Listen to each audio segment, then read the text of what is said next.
Welcome to another episode of Notes to Meet You, where real life experiences become reflections that reveal new perspectives and sometimes a new version of ourselves. I'm your host, Shanice Orgy. It's Notes to Meet You.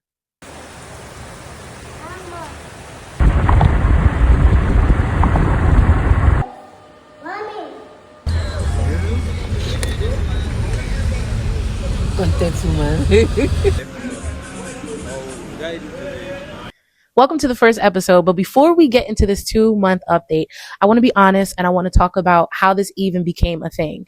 So when I first started making notes from Naija, I genuinely I genuinely thought that I was just documenting observations in Nigeria. So like the small moments, the cultural differences, things that surprised me, things that made me go, what is that? And honestly, I didn't expect you guys to connect with the notes the way that you are. But over time, I realized you guys weren't just responding to Nigeria, you were responding to reflections.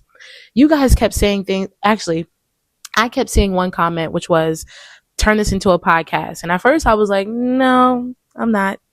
But eventually I realized the notes, they were becoming something much bigger than just documenting life in Nigeria, because somewhere in the middle of all of these observations and all of these notes, I realized Nigeria was changing the way that I see things, changing the way I see people, the way I see struggle, the way I see expression, the way I see humanity, and honestly, the way that I see myself. That was the biggest aha moment.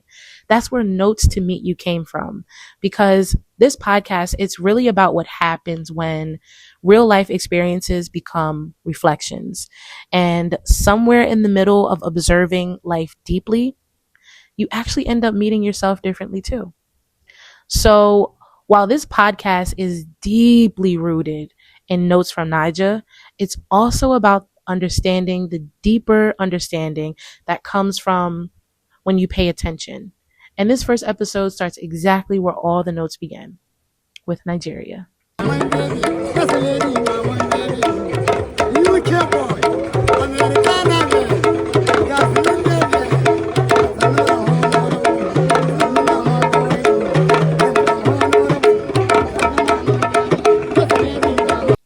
These past 2 months in Nigeria have honestly felt like learning how to see beauty differently, if that makes sense.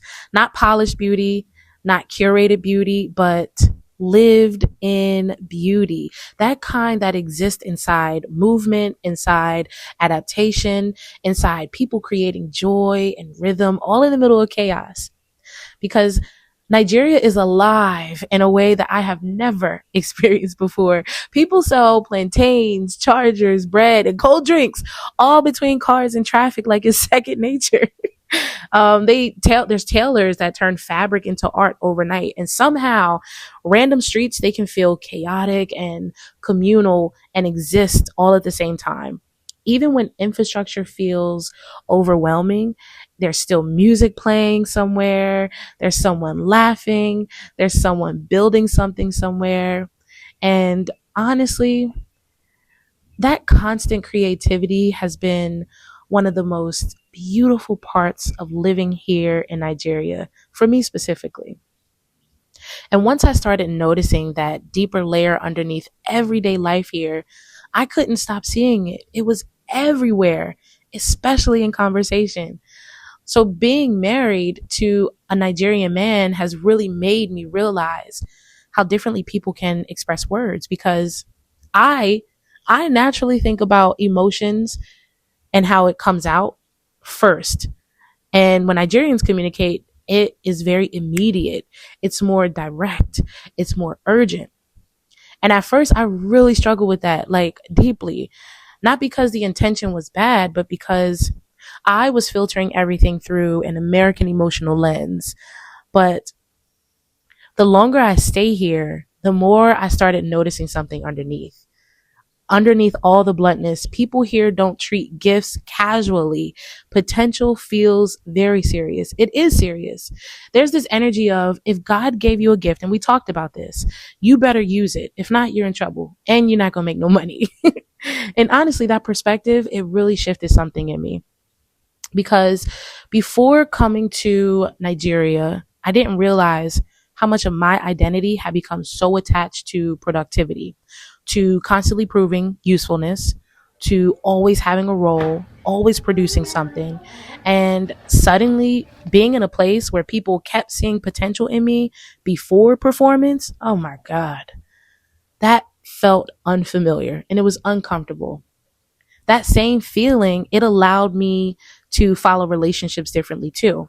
There's this softness, right, that keeps popping up amongst Nigerian women that I initially misunderstood.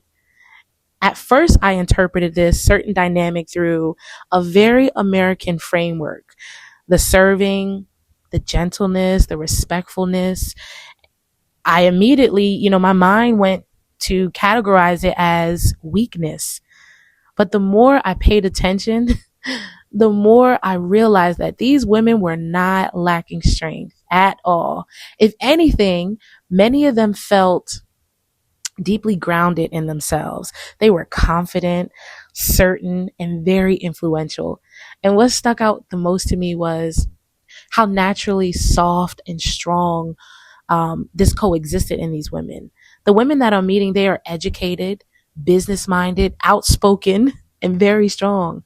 But they also move with this calm femininity that doesn't feel performative. And I admire that. Watching that really challenged me in ways that I didn't expect, because many Black American women, I'm many, we are raised around survival first. We're taught to be independent, handle things yourself, don't do too much for anybody. And while that absolutely creates resilience and independence, living here made me pause and really ask myself if survival culture sometimes teaches us to distrust softness altogether. And the deeper that settled and I settled into life, moments like that continue to happen here in Nigeria. I started to realize I was interpreting things through a completely different cultural lens. So much so that one day I went to the market with my auntie and we were bargaining. Well, she was. And it got intense. If you know, you know. We talked about this. Everybody talking all over each other, voices raised, hands movement, very passionate everywhere. And immediately my brain categorized this as conflict. Meanwhile, everybody else is looking completely normal. And then a few minutes later, after we got what we needed, everybody relaxed like nothing ever happened. And I remember sitting there like, okay, everybody's cool, but I think I'm interpreting this expression as aggression. And honestly, that reality, it kept repeating itself. It repeated itself in traffic and conversation and negotiation, because Nigerians are very expressive. People here bargain through their car windows like they've known each other for years. No fear, knocking on the window. People react fully, they laugh fully, they feel things openly. And meanwhile, many of us in the West, myself, we're taught to contain our emotions, to stay composed, measured, and unbothered. So what initially felt overwhelming to me eventually started to feel like honesty. And weirdly enough, I think that same reality was made with the AMVCAs that hit me deeply too. At first, when you guys brought it to me, I said, okay, this is going to be another fashion show. But the more I paid attention, the more I realized I was watching storytelling. And I'm a storyteller. I was watching identity, history, pride, creativity. I watched people turn bread into couture, cement into symbolism, agriculture into fashion. And what moved me the most was realizing how connected Nigerians remain to their culture, even while everything else around them is evolving.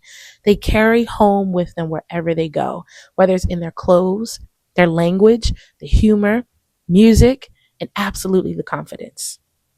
And honestly, I think that's one of the most beautiful things about Nigeria. People here don't seem to be embarrassed about where they come from, not even a little bit. They amplify it. And maybe that's why one particular dress stayed with me so very deeply. Because while some people immediately mocked it, my instinct became curiosity. I wanted to understand the meaning first. And living here has absolutely strengthened that instinct in me more and more, to pause before judging, to ask questions first, to look deeply before dismissing something, because so many things here carry a lot of meaning underneath the surface if we take time to look at it. And I think that's why this experience has become so emotional for me sometimes, because somewhere in the middle of observing Nigeria, I started observing myself too. I mean, the ways that I rush, the ways I tie worth to productivity, and the ways I absolutely shrink myself without even realizing it, and how I instantly seek control where and when things become unfamiliar. And when I started to slow down, I started to notice these things. Not through some huge dramatic life lesson. There's a lot of lessons here, but through original ordinary moments like being in the market, motherhood, conversation, fashion, hospitality, traffic, and community. And maybe that's the bigger lesson that these past 2 months have been teaching me. Maybe Notes from Naija it was never just something about documenting a country. Maybe it was about realizing how much perspective can change when you stop observing life from a distance and you actually live inside of it. I mean, these past 2 months, they haven't just taught me about Nigeria. They have taught me patience. It's taught me curiosity, humility. It's taught me to pause before assuming, to listen longer, to stop treating unfamiliar things as wrong simply because it's different. And honestly, I think that's what I'll carry with me most from this season.